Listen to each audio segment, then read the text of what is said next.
Okay, so we're going to just show option number 3. This is probably less likely, but this option number 3 demonstrates if just the stretcher was off the aircraft, similar to what you would do if you were doing a ground transport with the stretcher and obviously all of your equipment. This could be unloaded off the one side or two side. For this demonstration, we're going to be showing it coming off the number 1 side, and then James is going to demonstrate how to prep the cabin accordingly for your second patient.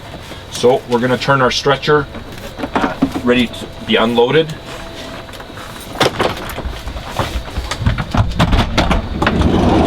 We're going to have a second stretcher obviously coming to meet us. Both the front lock and the rear lock of the stretcher deck need to be released. We're then going to slide the stretcher onto another stretcher, ensuring you have an ample amount of people to do so. Again, in this demonstration, the Star stretcher from the BK, it's very tippy, as you all know, but obviously being very cautious with regardless of what stretcher you're using, that the weight at the rear of our stretcher doesn't cause the stretcher to tip. James will now show how to configure the cabin for the second patient.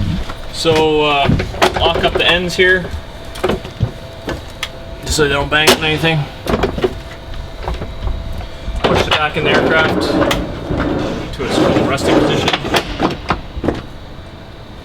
Grab the handle to rotate it all the way to the longitudinal position. Right there. Release the levers. A little difficult on the right side to find. Once again, match up with the green side. You may feel a little bit of resistance on the seat here if the garbage is full. Just gotta get a good squeeze. And then return it back to its 45-degree position. And it's ready to go. Or in preparation for the return of the stretcher deck. Ready to go. And then we can then put in the mounts. As Bruce said, the previous ones, make sure they're in the upright position. Pulls up the locking pin. Put them in the first notch. And don't get them bound, which you see here. Pause. There they go. And like we said, addressed earlier, they sometimes pop up, so you gotta put pressure on.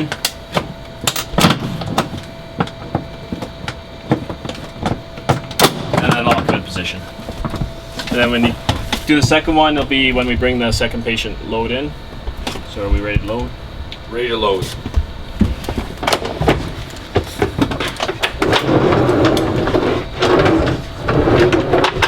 Again, ensuring that you have an ample amount of hands.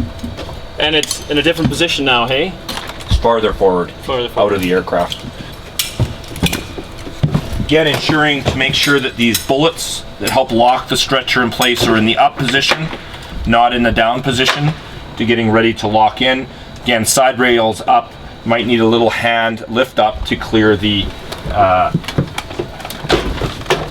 equipment tray. Watching out for fingers.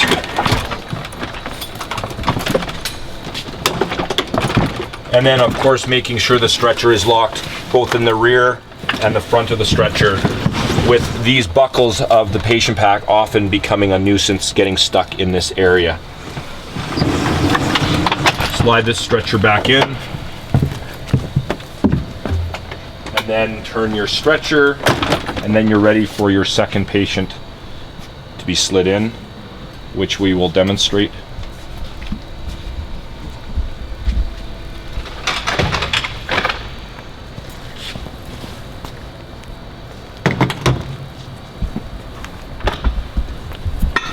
Again, once you get the wheels on, you can manipulate the stretcher into place.